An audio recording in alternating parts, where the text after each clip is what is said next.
Unfiltered, uncensored, and unapologetic. This is the Retail Warzone Podcast.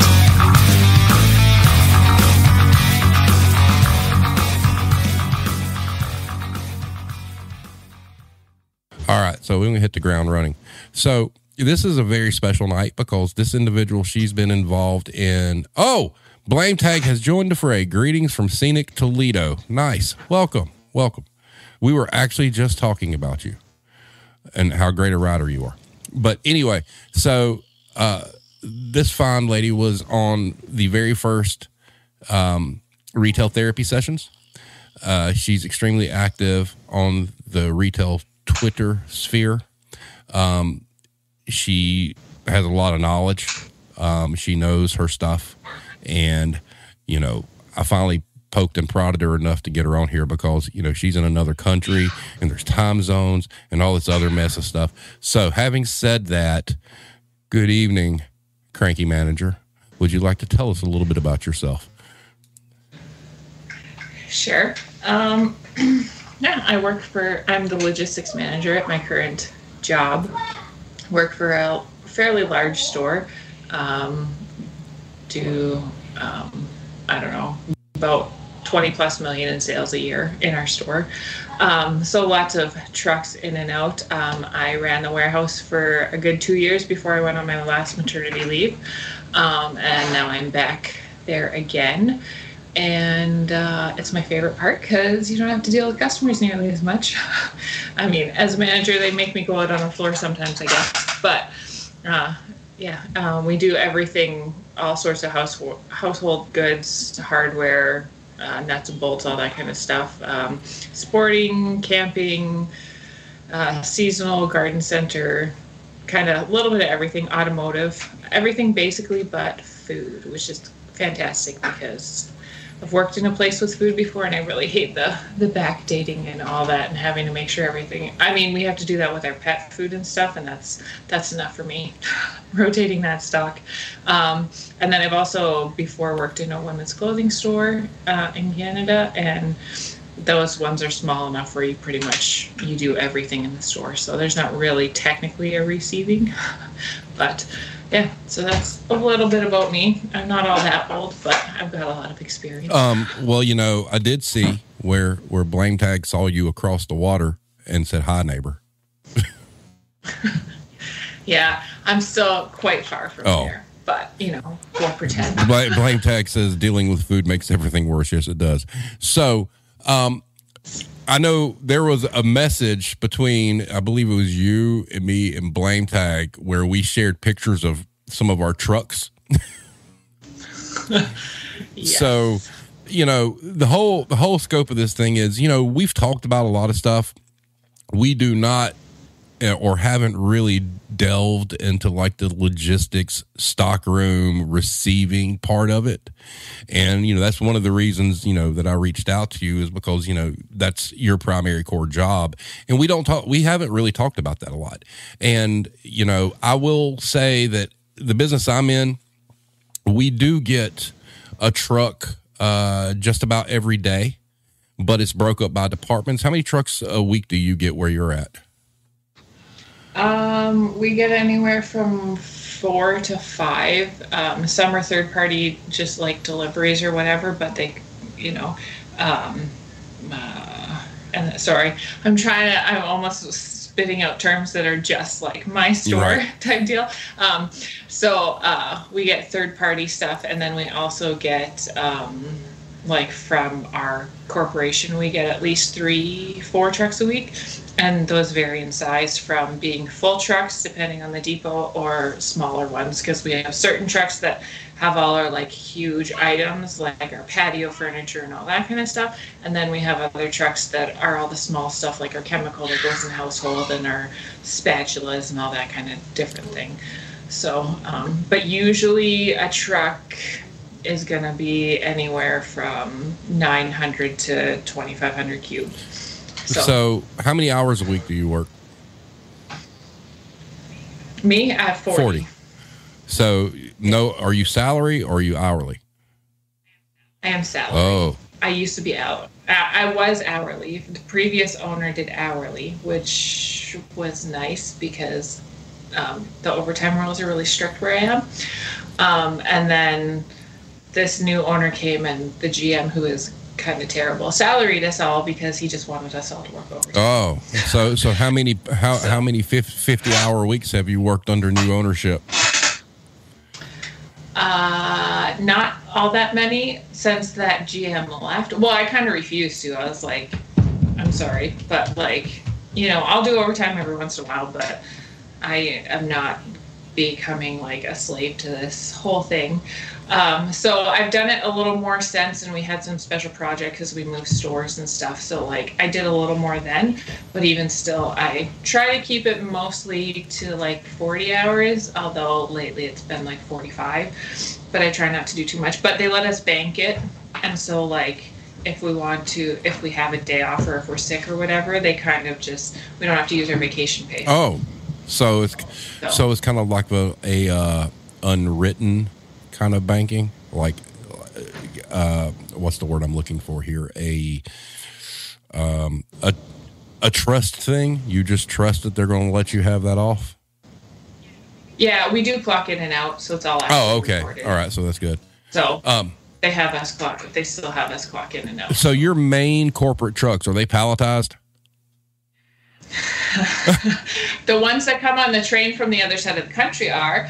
The depot closest to us, the picture that I sent you where everything was falling out as soon as we took the retaining wall off. Yeah, that truck that comes from the depot, they used to palletize everything and they palletize nothing now. And it's just, they pile it all the way to the roof and all the way to the back, and they don't seem to care how it goes on there. So we'll get a couple things, like if we get a pallet's worth of something, we'll get pallets off that truck. But no, for the most part, everything is loose. Well, number one, congratulations that you actually had a retaining wall. I don't see those. I don't ever see those.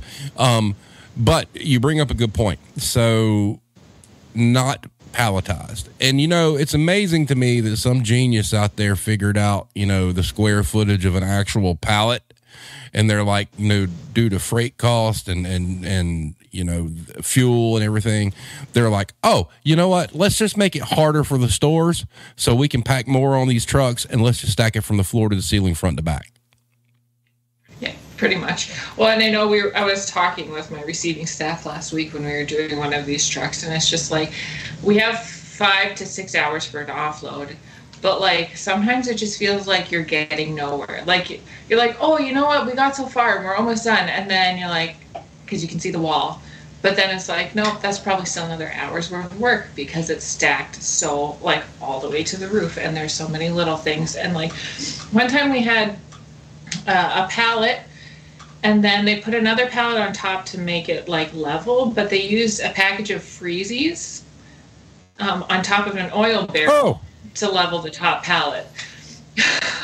So we had Freezy juice all over everything because obviously it couldn't take the weight. Imagine a full pallet of, I'm going to say like chest high on me, and I'm 6'5", a pallet of, say, 25 pack spring water.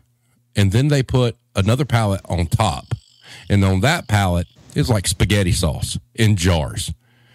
And they only wrap it like twice. So these drivers, as soon as they hit the brakes, if those things aren't like, if there's not straps or anything, goodbye. Right. And it's terrible. Now, Hero asked, do you guys have rollers? Yes. I hate rollers.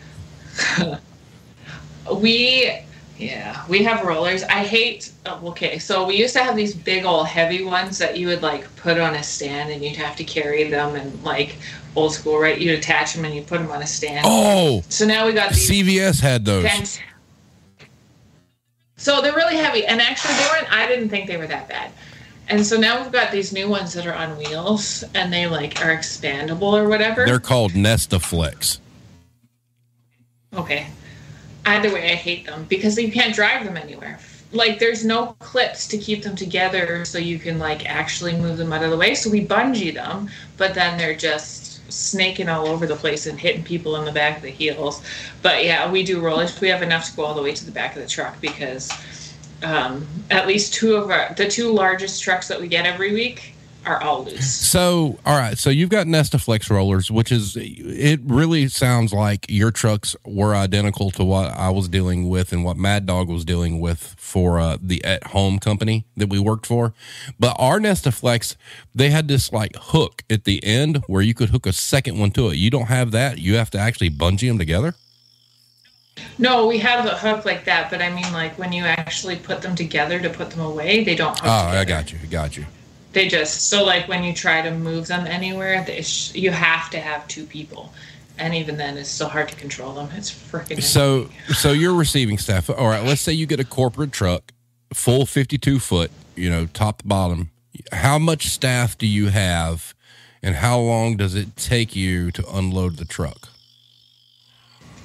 We always have 4 staff for a full truck, and we are usually given, it depends what's on it, because they actually, our offload times flex depending on what's on the truck, and we actually get like a paper that tells us how many totes, how many high cube things, how many boxes or case loads, how many pallets we'll get. So depending on what's on it, it can be anywhere from 5 to 6 hours. Okay, so I want to see how similar we were. Okay, do you guys sell rugs by any chance? Oh, okay. So I feel your pain. The way we had to do it was, we had a receiving manager and like 4 people. And the concept was, this is what our company told us that we had to have done. We had to have that truck unloaded. And the way we did it, I don't know if you guys just stage stuff. When the way they wanted us to do it, we'd have the rollers and we'd bring the product in. We had people on a line opening the boxes, taking the product out, putting on a cart, and that was the process. And we were expected to have an entire truck done in 48 hours from unload to stock. And that was the receiving crew's job. Do you guys have something similar, or are you guys just unloading it and like dropping it off in certain locations in your back room? So it's changed depending on the owner, but the way we currently do it now is the floor staff do the stock. We have cage carts, so we unload them. The different thing about my company is that we actually use product numbers, and every product has a location. And so instead of going by UPC and just knowing a general area or aisle something goes in, actually when you scan it, it gives you an exact 4-foot section where that product goes. Oh, wow. So we scan everything, but we can just scan our shipping labels, and our computer will tell us it's then zoned. So our computer tells us what zone to send it to. So then our carts are split based on our zones. And so, currently we have 10 zones, and there's basically 2 for every department.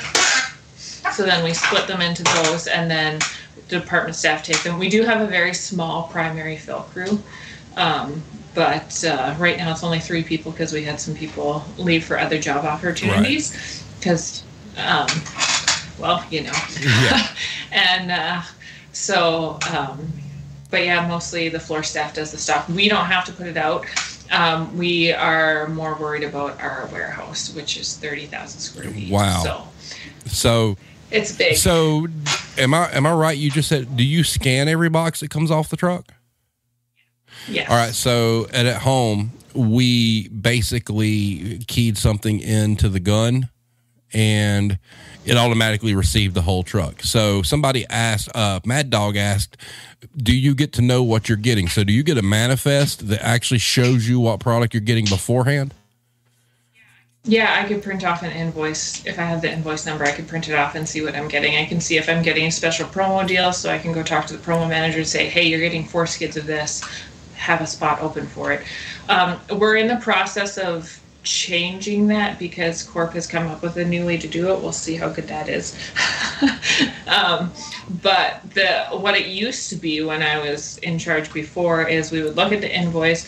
It could tell us if we were getting promo stuff. It would tell us if we were getting a large amount of anything really. It would tell us if we're getting our Christmas merchandising, and that's all even categorized by essentially a deal number.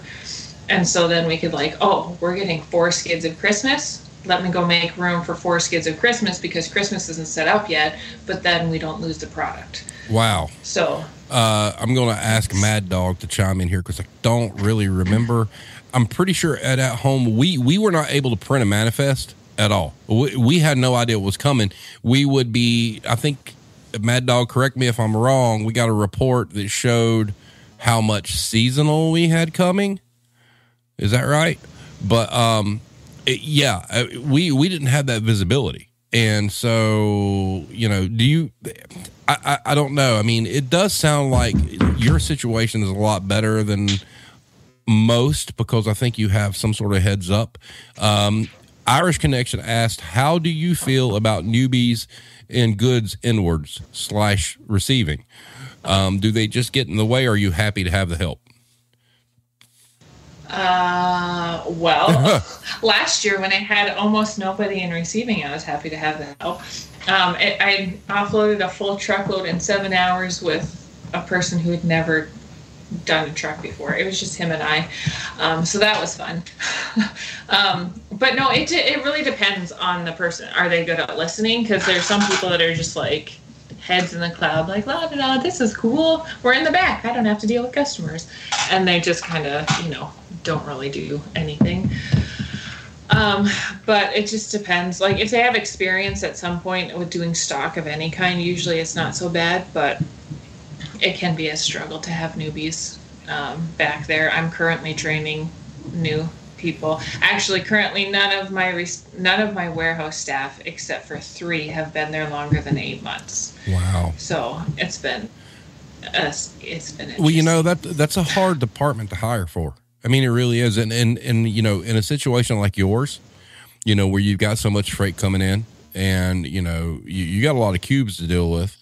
It's freight replenishment, and that's another key to this is and it's different. Okay, I want to put this out there right now. It's much more different than where I work currently, but in the big boy retail world, the receiving operation in the back room is one of the most important things. I mean, it feeds the beast, right? 100%. So you've got your turnovers higher. You've got all this stuff going on. How are you guys on backstock? Like, for instance, when you get your trucks in, are those auto replenish or actually ordered by somebody in the store? Owner orders everything in the store. Corporate orders? Like, no, owner. So, but it'll populate, like, it's a little bit of a complicated system, sort of. Basically what happens is as long as it's an active product, which every product is given a code for our specific store that it's active, as long as it's an active product, once we get down to whatever his order point that he has set is, then it populates an order for him.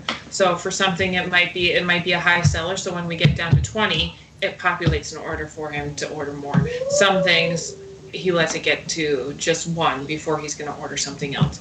So it really just depends, because he can decide what works best for him. But then, like, with the move now, because we're bigger, we also have some stuff that are still coded as not something we carry in our store because we used to be such a small store, and it won't repopulate those orders for him automatically when we sell them. So we can get to 0 and we have all these holes in our store, and he doesn't realize that he's actually missing the orders. Got you. So, and it's not like stores, because I know, like, this owner used to work for Walmart, and he said, you would go down on the floor and you would have your handheld and you could order from the floor, but he can't do that in our system. Right. Now, so you keep talking about the owner, and I'm pretty sure we discussed all this prior to the retail therapy sessions, but that's been a long time. Now, this is a major chain, but it sounds like it's almost like franchised. Is that right? Yes. So, and honestly, the majority of people have no idea that we are not just corporate stores. People hecka surprised when we tell them, like, because like store-to-store transfers and stuff are more difficult because literally we're buying it from the other store, and the other store has to decide to sell it to us, and we have to share a truck. Basically, like, so it's like actually kind of complicated, and we do that with stores around us, but yeah, most people don't realize that because it is one of the larger corporations. And but yes, it is a type of franchise. Got you. It's not a full-on franchise because the owners do move around, but it's not a corporate store. It sounds very convoluted, to be honest with you. That sounds like a whole lot of cooks in the kitchen. There are. Yes. Hero asked, is it all boxes or do you have to deal with like totes? Oh yeah, we get totes. Our truck coming on Wednesday is going to have 131 totes on it. Wow. Where I work, a couple of departments actually comes in totes. And then when I worked for CVS, anything that wasn't bulk was totes, and the thing about totes are great. They can hold a lot. But I really love how the warehouses will just mix like 9 kinds of shit in one tote that you got to dig through. Right. Yeah. Yeah, we have to, well, the way our receiving works is we have to scan everything. So when those 131 totes come in, we'll get ones that'll have maybe even all 5 departments in them. And we have to pull them out, scan them. And then we essentially have a wall of totes that we sort into and then send off to different departments. Yeah. God, that's crazy.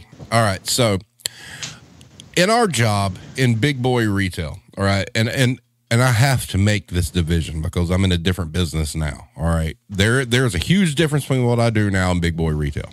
Now, in the environment, like say, for instance, at home or even like Dollar Tree or whatnot, where you're dealing with a bunch of turnover in merchandise, the back room is a big deal because if you let it get away from you, and I'm sure you know this from experience, if it gets away from you, one week, that snowballs into like a really, really bad thing. So let me give you an idea about working for at home. All right, so they told us we had to have these trucks pulled and processed in 48 hours, okay? And we were not allowed to accept the next truck until the trailer that we got was empty. All right, under normal circumstances, we would get 3 trucks a week, like a Monday, Wednesday, Friday. But then all of a sudden, what happens is the holidays come. And they don't let you know. They don't tell you. Nobody that has any kind of cojones to change anything stops it. And you get a phone call one day that you realize you're getting like 5 trucks in a row, day by day. Okay. You can't flip a truck in 24 hours. So what happens? And this goes through Garden Ridge and at home. You have to go in and unload those trucks, palletize them yourself to empty that trailer. I went through a point in time where I managed to get the freight completely down. I got hit with 4 trucks in a row and wound up with 120 pallets of merchandise that had to be worked because we couldn't take in another truck unless we had an empty trailer out there, and then got yelled at because it wasn't worked. Yeah. I mean, can you imagine that? I mean, I'm just like, are you kidding me right now? And I don't know, like, there were about 3 or 4 times during my career there career, that I'm using that term very loosely, but where I had a co-manager who wasn't worth a shit and she didn't want to do any work, and it was my day off and she had plenty of staff to unload the truck, and she lied and said we didn't. My DM called me and told me to go unload it, and I had to unload 4 trucks by myself, and I had to palletize everything because it was just me. But I'm here to tell you that I was able to unload a 52-foot truck in 4 hours. Oh my yeah. word. That's it sucked. It was awful. So I know you have your own challenges there, but trust me, ma'am, it could be so much worse. Irish had a question just a second ago. Let me see if I can find it. Good old Irish connection. Okay, what is the most expensive breakage, or i.e. damage, you've seen in receiving? I don't know. We get a lot, honestly. I mean, we'll damage out patio furniture all the time because this comes from the depot that just can't seem to pack to save their lives. They'll put heavy crap on top of So there was a $2,500 patio set that we damaged out last time. And we always err on the side of caution because the corp has to pay the owner for it if it comes damaged. So if the box is really squished, because that patio furniture is like that wicker kind of whatever. So if it gets squished, then pretty much you're screwed, right? It's not going to go together. Correct. So I mean, $2,500 patio furniture all the time. Like there was one truck we got. They actually called us because they were mad because we damaged 5 of them. They were like a $1,200-$1,300 set. So we damaged 5 of them off the same truck, and they called and they're like, "Did you really mean to do that?" I'm like, "Yeah. Maybe they should learn how to pack better." You don't put heavy stuff on them. I get that they're big boxes, but it's cushions and wicker, and you're putting, lawnmowers on top of them. Wow. It makes...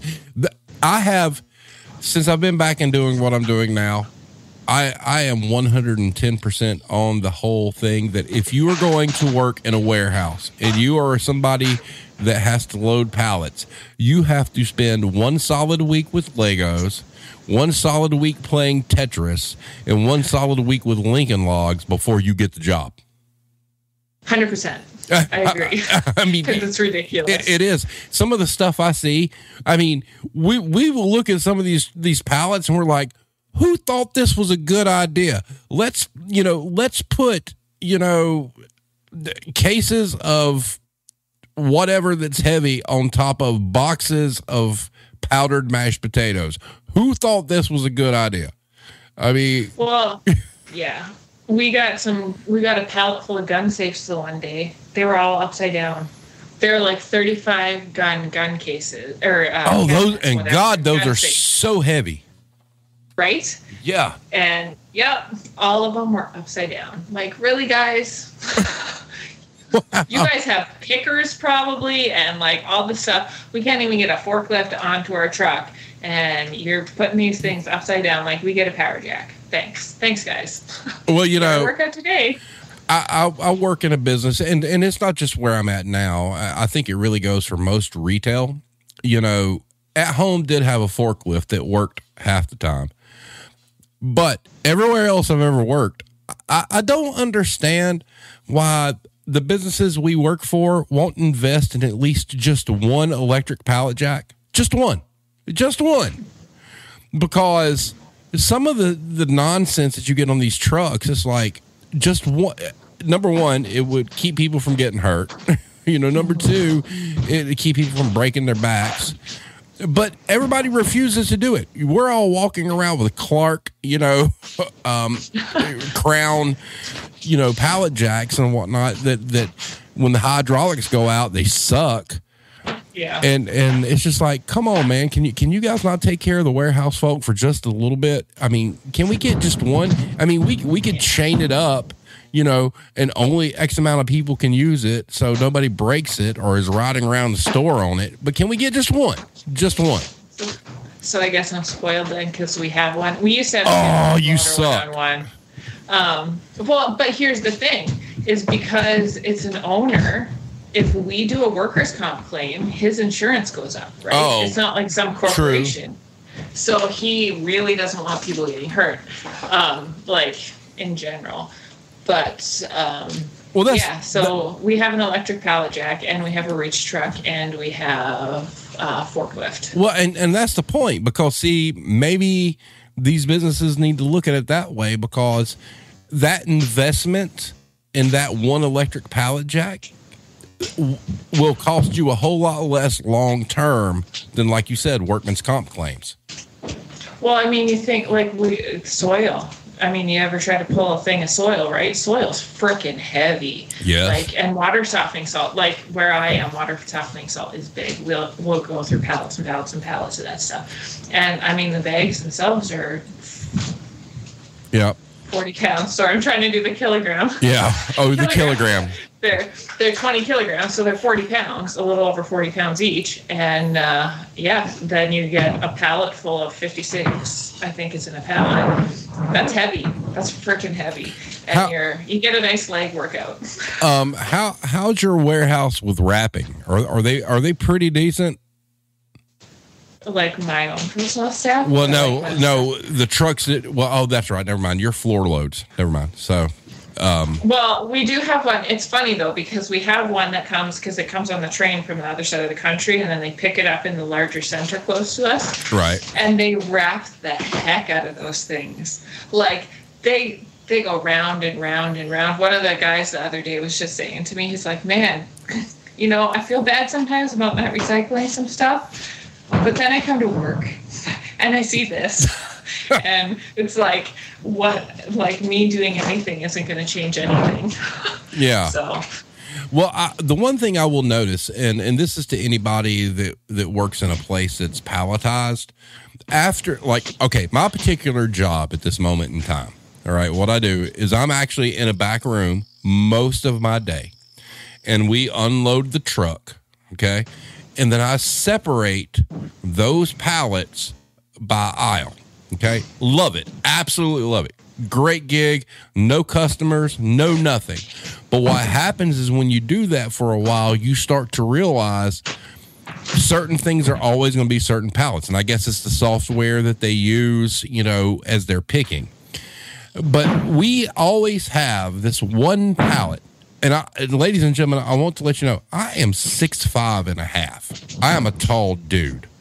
I'm pulling pallets off of these trucks that are taller than me, and the very top layer are like cases of 12-pack, 12-ounce dill pickles.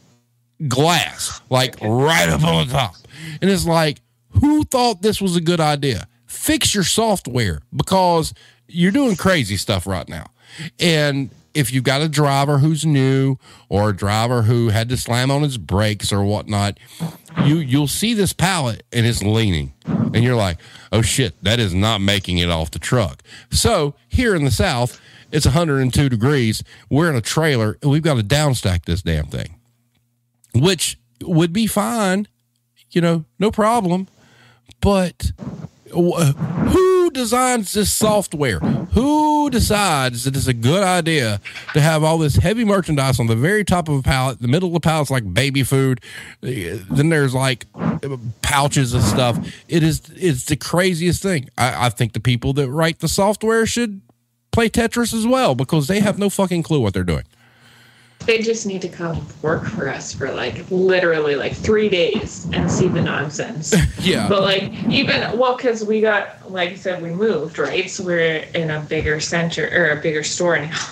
So of course Corp has to come and set up the warehouse with their efficiency, whatever the heck that is. But I'm literally tearing it apart and redoing it because it doesn't work. It's like, have you ever met an owner? Have you ever looked at how they order? Because this is absolute nonsense. So we sell garage organization stuff, right? So we've got these 72-inch tall cabinets. And they're heavy as heck because they're for the garage, so they're made out of steel and whatever. And of course, they're in tiny boxes, so the boxes, end up weighing between 75 and 100 pounds. So the pallets they ship them on, you can't put a forklift on from the side, but they tell us, oh yeah, you can just high bay all that stuff. So just throw them up in an upper thing with the reach truck. But in order to do that, we have to take them off the pallets they ship on, put them onto a check pallet so that we can actually go in from the side and put them up, and then they take up 2 spaces instead of 1. And I'm like, we are not doing that. If I have to restack them, they're going to be restacked on the ground where literally anyone from the floor can get them, because the one time someone comes in to get one of these beasts, there's not going to be anybody in the warehouse who can do a reach truck for whatever reason. Right. And, so but the owner told me, he's like, just make it work for us. He said, I think he's like, if people who work for corporate couldn't make it in a store, so that's why they work at corporate. Oh, well, that's a good statement to hear, because that's true. Right. It's just insane to me because, we have stickers on our pallets that show we're supposed to. Most pallets have a sticker on it that shows how many cases are on these pallets. And you'll look at it and you're like, I kid you not. We've pulled pallets to have 450 cases on it. Yeah. And it'd be okay if it was stacked all right, but right. Every one of these people would fail at Jenga. They'd fail at, they wouldn't make it past level 1 in Tetris. It's just awful. And it's just common sense tells you, all right, so you got this soft, squishy box, right? Why would you put it, to your point, why would you put a safe on top of this squishy box? Oh, because, it's the thing to do. I want to go through some stuff here in the chat because we've had some good stuff come through while we've been yakking. Nightmares in Store says Tetris is a good learning tool. Let's see. Joey K says we had nothing but a broken pallet jack that shook violently when you moved it for a while. Oh, no. Iris asked, in your store, is working receiving considered a good job because you don't deal with customers? Sorta, but we've always had a hard time because, see, the problem is in receiving, we can actually track how much you do.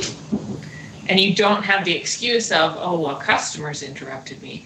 Although we've had a few pop their heads in the doors. Biggest pet peeve when a customer does. Oh, I hate that. Head in the door and says, I need some help. Good for you. Go away. I'll call someone. Go away. There are a lot of people that like it. But the whole moving fast thing, sometimes I kind of have to be the mean person, be like, all right, I've literally told people, you need to walk faster. They're just, moving slow as molasses. Most people like it because you don't have to deal with customers as much, but we still go out on the floor a fair amount, putting large stuff out or helping people with lifts and whatnot, but... Yeah. It's 50-50. So what's your turnover been? Are you losing people, in that position? Because look, warehousing, and once again, I'll say it, warehousing where I work is totally different from warehousing I came from. Warehousing I came from would make the people that work the warehouse where I'm at cry. Okay. That really is truth. So is your turnover pretty high, or you're able to retain people? Because it's a hard job. Honestly, until last year where we had a really a new and pretty awful GM come in, the receiver had been there the logistics manager had been there for 14 years. The receiver had been there for a decade, I think, the main two.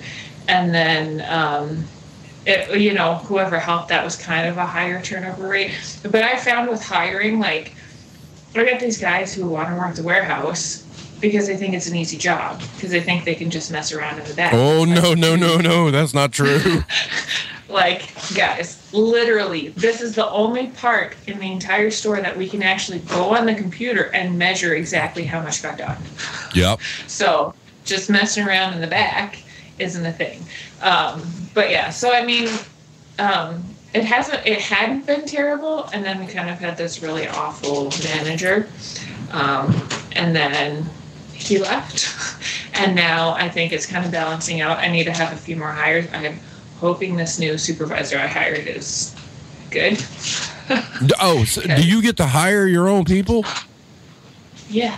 Well, yeah, that's what they want. Well, since the GM left, yeah, we want the store manager that we have now is everybody should be able to hire their own people. Oh my God, that's a novel idea.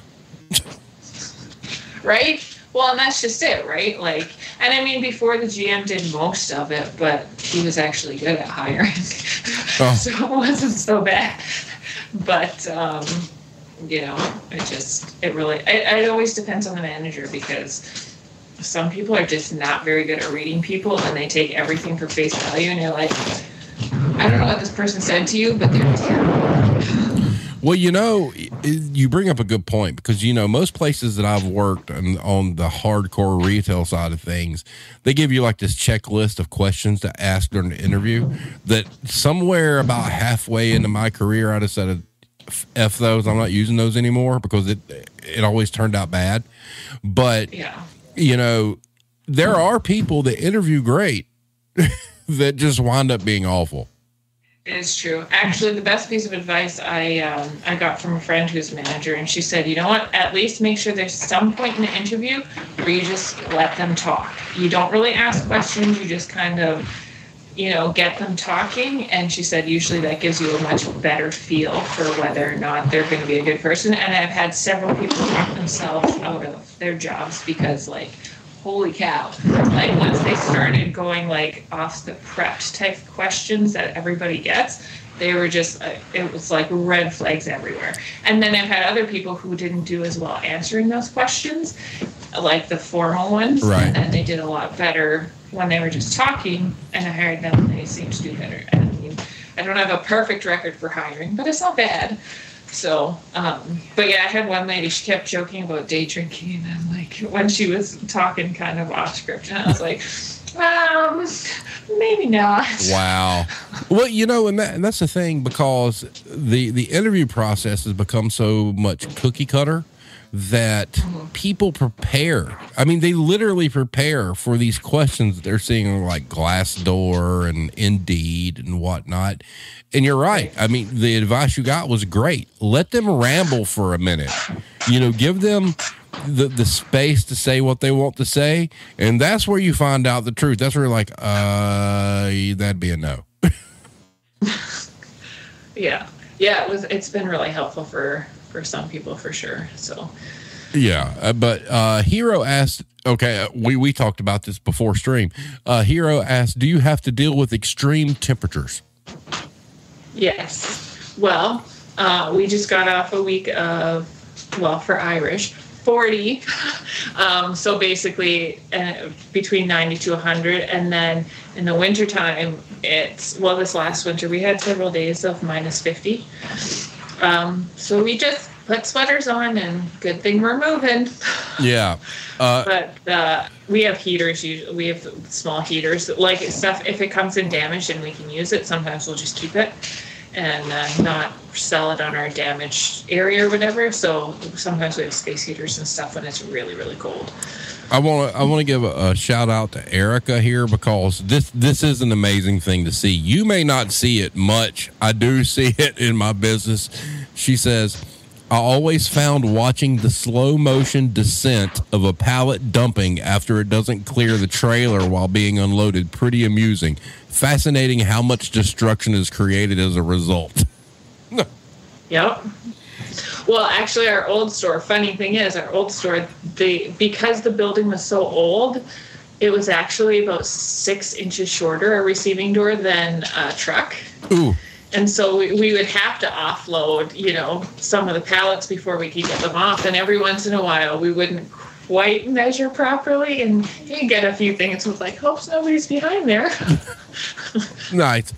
We don't measure. We kind of eyeball it. And I've seen some pallets recently make it through the door. I mean, we're talking like a piece of paper thin that they made the clearance. I mean, there's some that we see, obviously, that we know aren't going to make it.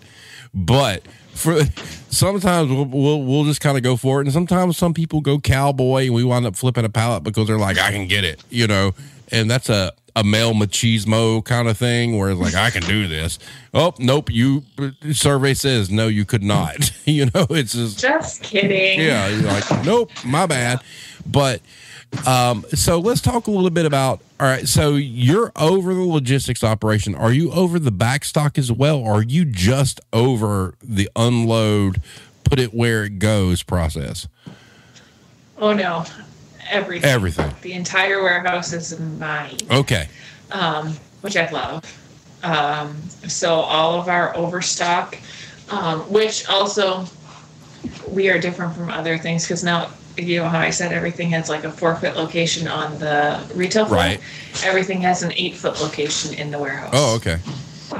So every shelf has a location, and it's, well, when people do what they're supposed to do, everything is located and delocated as it comes on or off.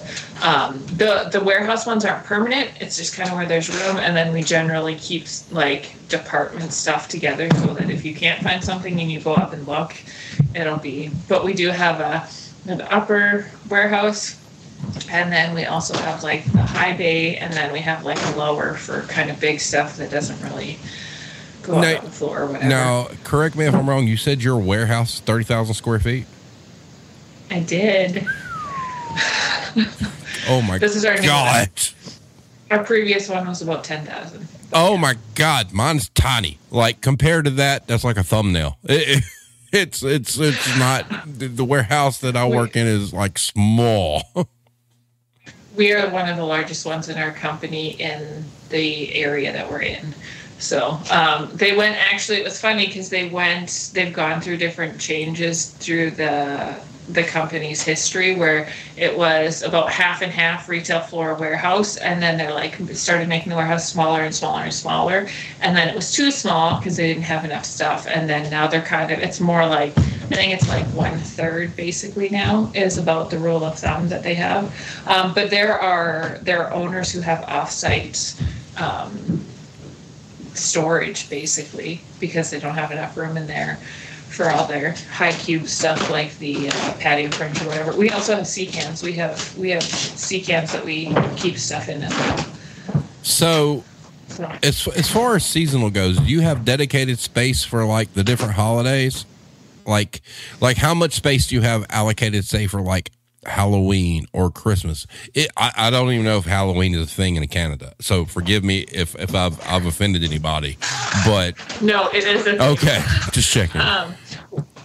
Halloween's much smaller than Christmas. Our whole seasonal area, well, it's a little different this year because now we're bigger, but our whole seasonal area basically would get gutted. We would keep a few things out, rakes, hoses, hose ends, that kind of stuff for the wintertime. But when it's minus 50, nobody's really looking for that right. stuff.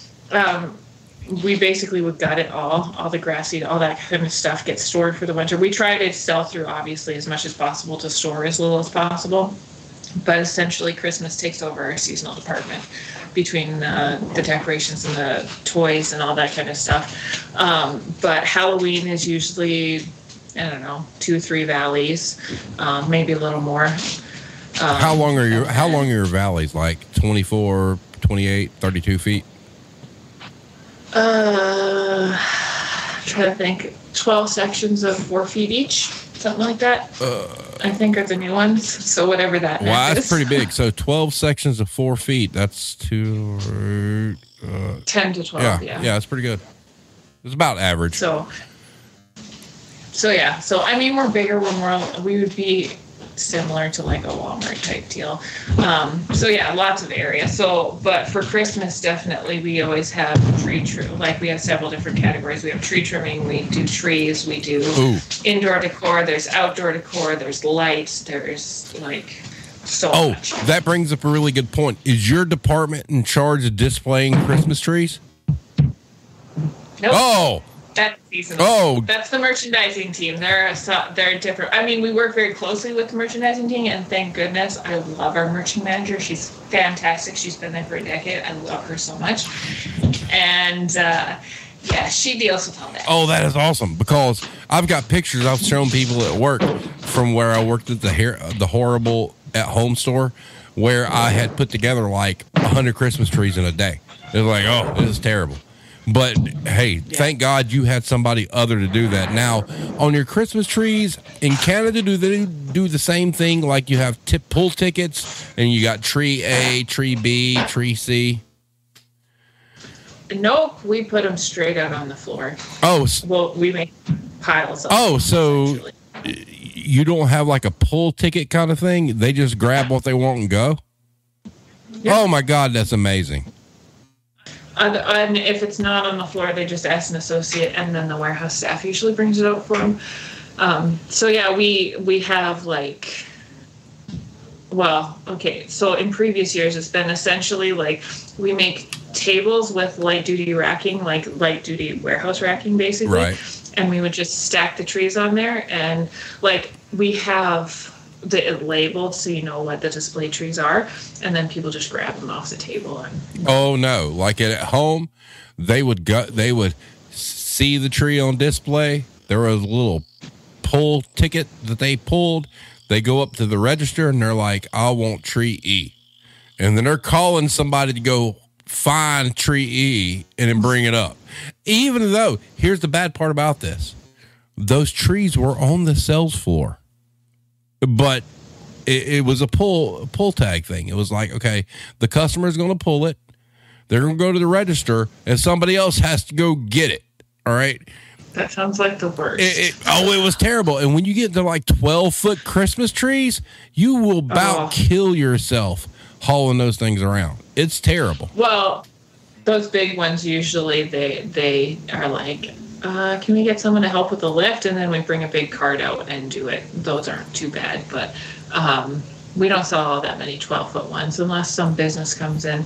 But yeah, no, usually, and I mean, there's a lot of like old people right in our area, so we do a lot of carry. Hey, I applaud your company for the fact that you're separate from the go build it and display it. That's cool. I'm glad that you dodged that. You don't have to do that because it is a mess, absolute mess. And you know what we were doing, it's terrible because we would oh wow, I got all sorts of spam on YouTube. I blocked it. Hold on, guys. I got Love Chat XYZ, best adult dating site. That's great. That's great. So that they're blocked. Hopefully that should fix that.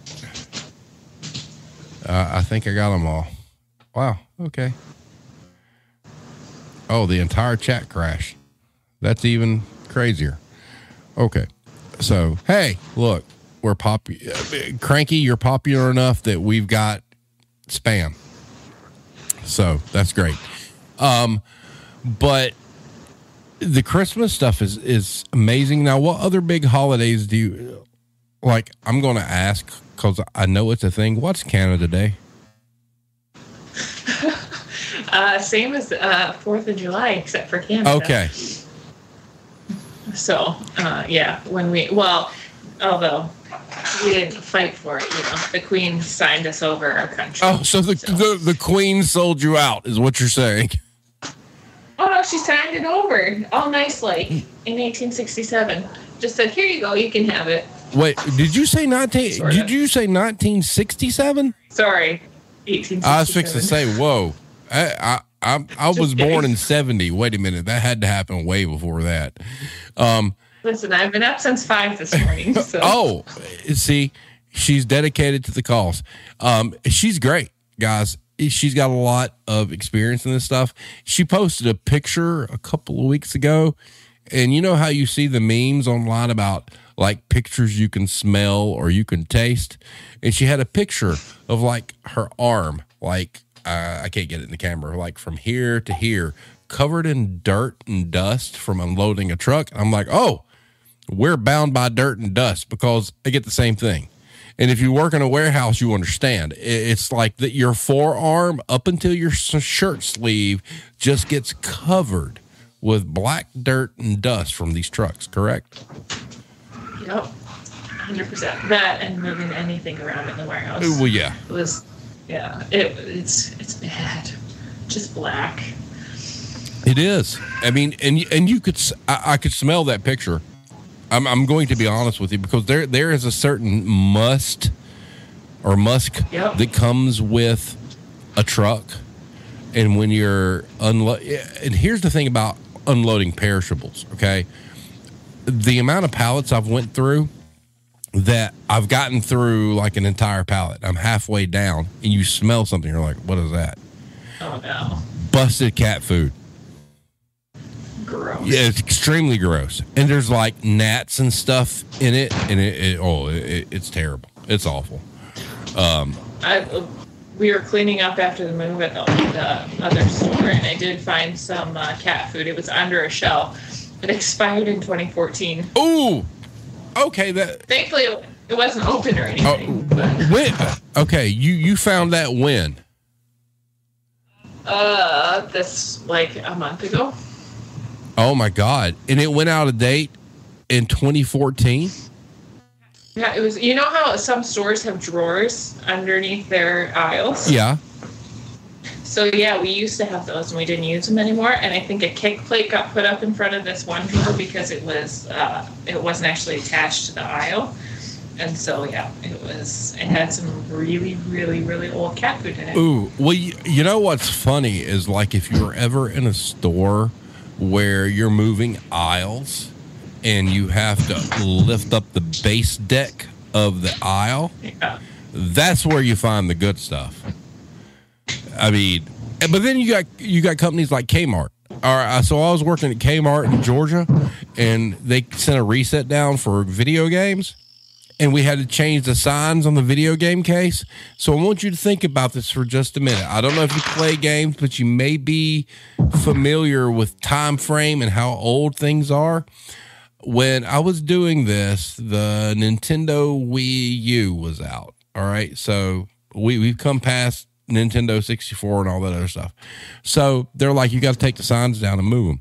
And I couldn't put the sign up. And I'm like, what's going on here? So I started pulling the signs off, and there were signs still up that they had just put the new ones over from like a Sega Genesis, a Nintendo 64. Goodness. And I will never forget, this Kmart had me go through their grocery department and pull out of dates, and I had 27 shopping carts of out of dates in the stockroom. Oh my goodness. 27. It's insane. But you know, I give you credit. I mean, there's a certain kind of person who likes warehouse work. All right. There's a lot of reasons to like it. Number one being you're in the back and you don't have to deal with Karens. All right. We know this. Obviously, before the chat got blowed up, Hero had asked about people coming to the stockroom, but you had kind of mentioned that prior. Yeah, that does happen. People randomly walk into the stockroom thinking like they own the joint, looking for shit. But other than that, working in the stockroom is a great thing from a mental standpoint because you do not have to deal with the mess out on the floor. Would you agree? Yes, for sure. I mean, like I said, I enjoy what I do. I really do. It's hard as far as physical work goes, and I mean, it's hot and it's sweaty and whatnot. But for 3 to 4 hours out of my shift, I'm not out on the floor. I don't have anybody in my way. I don't have anybody asking me questions. I'm just doing my thing. It's great, and I think that's an underlying thing that people don't understand about working in a warehouse is there's some peace to that. Even though it's hard work. Definitely. Yeah. Well, even, I guess it was Friday, I was rearranging because, like I said, I have to tear up half the warehouse because Corp doesn't know what they're doing. I was moving around the ready-to-assemble furniture just all day by myself. I didn't even have anyone helping me because, you know how sometimes it's like I can just do it easier myself if I'm reorganizing because I don't have to tell them what I'm thinking. Right. And, you know, like just most of the day all by myself. Like it was hard work because obviously that stuff's heavy, but it was nice just to like not have to talk to anybody, not have to worry about customers, just do my thing and go home at the end of the day. I have numerous people ask me from time to time, oh, you're back here by yourself? And I'm like, yeah, by choice. I'm good. I mean, I really do enjoy it. And, you know, coming from the background that I came from and running stores and getting all the phone calls and whatnot, man, I'm good. And it is a shame to see, you know, from a logistics standpoint, when the product comes in, how bad warehouse help has gotten recently. It has nothing to do with us in the stores. I mean, we don't control that. But you can tell when there's problems because all of a sudden the pallets are terrible or whatnot. But I will say that in my current situation, that if you took all the back stock in our current location, it might be 2 pallets as tall as me. All right, 2 for a store that's phenomenal volume. 2 pallets, okay? And we got people in our store who's never worked in back rooms in like hardcore retail and understand the pain that we go through that think we have too much back stock. And I'm like, this is nonsense. Yeah, we, well, like you said, we have a 30,000 square foot warehouse, and I mean, actually, it's getting better now because we've flushed a bunch of stuff and sent it to the floor and whatnot. Because we had a lot of new people on the floor too that just don't really know how to fill properly, which it sounds easy and obvious, but clearly not. Like it's starting to empty out, but I mean, it's pretty dang full back there. Like we were hurting for room for a while in 30,000 square feet. Like we got a lot. So wait a minute, we're in July. Do you have Christmas product yet? No, we're starting to get hockey. Hockey. They're doing the merching for hockey, and then hunting is really big around here. Christmas will come. What are we? July, August, probably end of August. We'll get the merchandise start getting merchandise for Christmas. Wow, really? The end of August? Yeah. Well, we gotta get Halloween first. That late? Look, let me tell you something.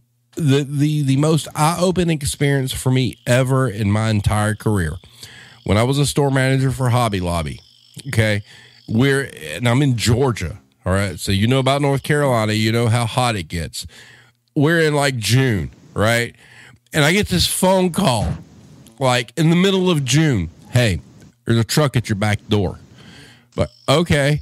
And I go back there. It is a 52-foot semi full of Christmas trees in June. Now, my birthday's in August. I will never forget. This is the first time I ever experienced this in retail because they did so much seasonal stuff. My birthday wasn't even here yet.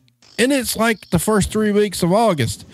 Second week of August, I'm out on like this display platform putting up Christmas trees and like building them and fluffing them out. I'm like, oh my God. And I just want to say for everybody watching, the Hobby Lobby is the reason I give no shits about Christmas. I could care less if I have a Christmas tree in my home. The only reason we have one is for my wife and my children. That's it. I don't care. I don't want to see another Christmas tree for as long as I will live because of that mess. But it was terrible. See, and I've noticed, like, because, like, even back to school stuff, like, we haven't started our back to school stuff quite yet. And school starts, I mean, we start school later. We don't start till September. But, and we're out in June and we start in September, like, end of June and start in September. Really? Yeah. Ooh. So, but, like I noticed that about the U.S. is that they're always like way early on whatever they call holidays. Yes, they are. Like we don't set. I think our target setup for Christmas is October. Oh wow! So we set up Halloween for September, and then Christmas gets October. But I mean, we got to do hockey and hunting and all sorts of stuff. Well, that's crazy because, like, at Hobby Lobby, for instance, you know, by the time Christmas hit, our main aisle by our checkouts was like a display run. Kind of, it's like where it was what they call a focus aisle. By the time Christmas rolled around, I mean, I had Valentine's on that aisle. Right there at the front. Christmas hadn't even happened yet, and I had Valentine's up. And that's one thing about in the United States that you will see, and you're right, is we're really fast on the holiday switchover. It's somebody that I know used to call it the switch up, change up.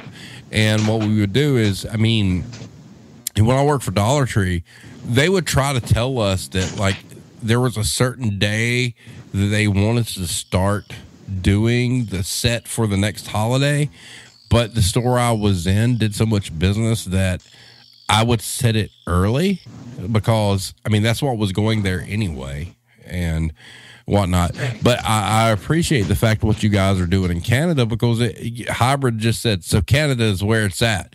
I guess so, because, yeah, I mean, you know, just go into any Walmart or wherever in the United States as the holidays roll through, you'll see it all of a sudden.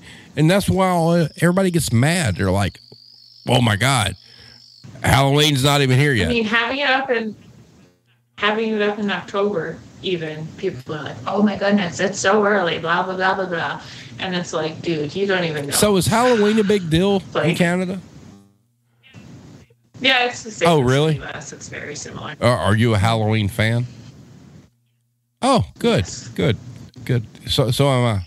Yeah, it's our kids' favorite. Well, I don't know about my kids. I don't think they really favor that as much as Christmas. But I got married on Halloween, so my wife and I, we had a Nightmare Before Christmas wedding cake, and Mad Dog shared a meme with us on Facebook where somebody's like, "Oh my God, I can't believe they have Halloween merchandise out," but the couple was Gomez and Morticia saying, "Oh look, new home decor's out." It's kind of like here. So, but anyway, we're sitting at an hour 6, I believe. I want to thank you because you're kind of like a fan favorite. I mean, you're great. You have a lot of knowledge, and this has been a lot of fun. And like I said, we haven't talked about back rooms. So I want to thank you for taking the time to be here. I know what time is it there where you're at right now? It is 7 o'clock. So we're sitting here a little bit after 9. So, she got family to go take care of. So everybody tell her thank you for being here. It's awesome. I'm glad we finally got her on. I don't know what's coming next week. Just want to let you guys know. So it could be whatever. I'm getting ready to start filling up the schedule for August. I've got a couple of things already planned, but I don't want to announce it yet until I get it done. Hero says, Cranky, thank you for being here. Well, thanks for absolutely. So Hybrid says the same. So thank you so much for being here. I'll have the audio up of this sometime a little bit later this evening. What I do is I export it and we'll be good to go. Irish says thank you as well because he's right there with you with Celsius and metric, so he understands. Do you have any last words, ma'am? I don't think so. Thanks for tuning in. I don't know. Yeah. You're always a good chat. And if you guys, like I said, I have here on the screen, if you're on Twitter, please go follow her at Manager Cranky. She has a lot of great insight to the stuff that we deal with every single day. So go check her out. I mean, she knows her stuff, man. She's hardcore because working in those warehouses and those buildings, that is not for the faint of heart. Would you not agree? All right, definitely. Awesome. Yeah. All right, everybody have a great night, and we will see you next week.